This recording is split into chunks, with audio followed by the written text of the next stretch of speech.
السلام علیکم ورحمۃ اللہ وبرکاتہ۔ اعوذ باللہ من الشیطان الرجیم، بسم اللہ الرحمن الرحیم، نحمدہ و نصلی علی رسولہ الکریم وعلیہ الطیبین الطاہرین المعصومین۔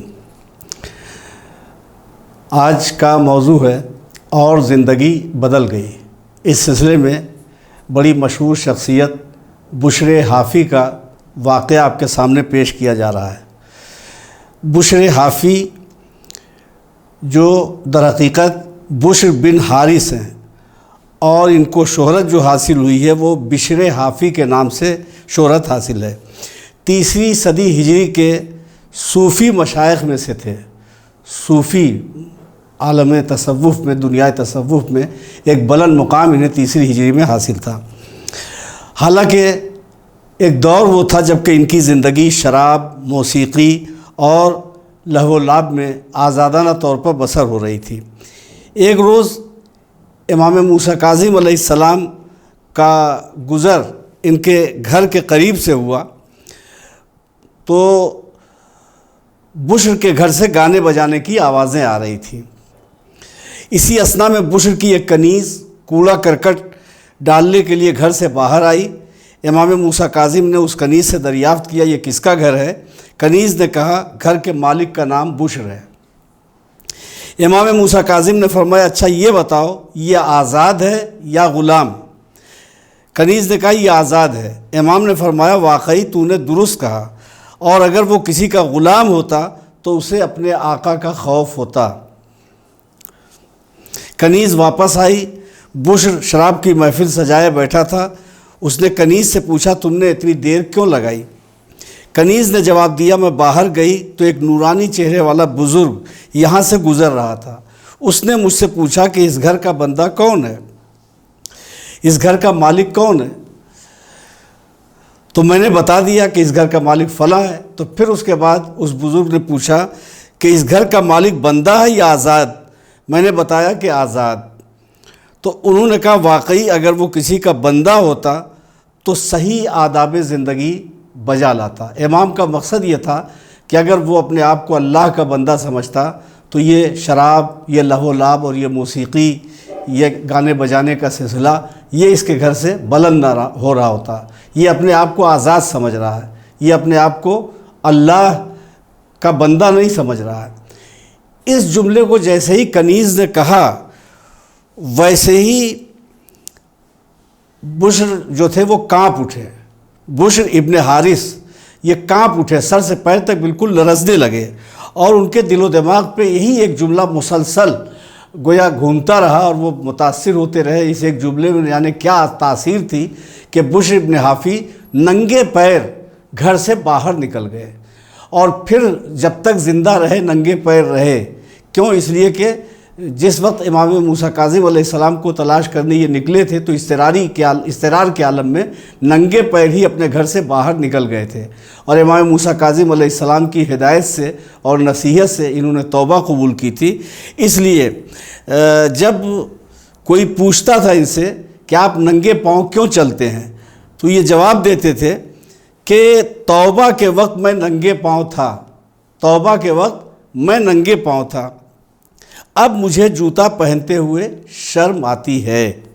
تو بہرحال اب یہ ننگے پیر اپنے گھر سے باہر نکل گئے۔ گھر میں تو شراب کی بزم تھی اور ناچ گانا موسیقی وغیرہ کا سلسلہ جاری تھا، لیکن یہ جملہ سنتے ہی جو امام نے کہا تھا کہ یہ عبد ہے یا آزاد، غلام ہے یا آزاد، اس جملے نے یعنی کیا اثر کیا کہ ننگے پیر بشر اپنے گھر سے باہر نکل پڑے، اور کافی دیر کے بعد تلاش کے بعد امام موسیٰ کاظم علیہ السلام سے ملاقات ہو گئی۔ اور جیسے ہی امام کی بارگاہ میں پہنچے، ویسے ہی بہت شرمندگی اور ندامت کے ساتھ انہوں نے کہا، مولا میں اب تک آزاد تھا، مولا میں اب تک آزاد تھا، لیکن اب غلام بننا چاہتا ہوں۔ پھر اس نے امام موسیٰ کاظم کو گواہ بنا کر توبہ کی اور پوری زندگی زہد و تقویٰ میں بسر کر دی۔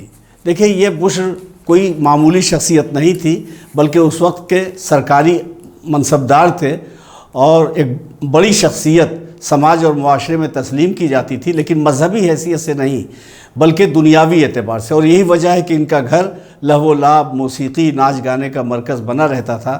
ایک روز جب امام موسیٰ کاظم علیہ السلام کا گزر ہوا، انہوں نے ناچ گانے باجے کی آواز سنی تو کنیز آئی کوڑا کرکٹ لیے پھینکنے کے لیے، تو پوچھا امام نے کہ یہ کس کا گھر ہے؟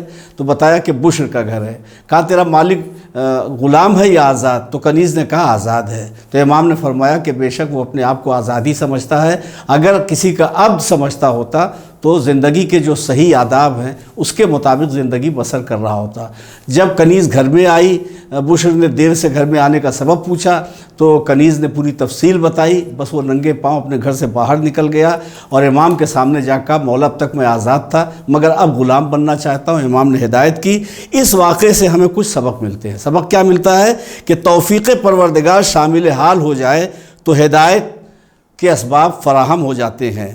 دوسری بات یہ کہ نصیحت کا ایک جملہ کبھی بھی زندگی بدلنے کا سبب ہو سکتا ہے۔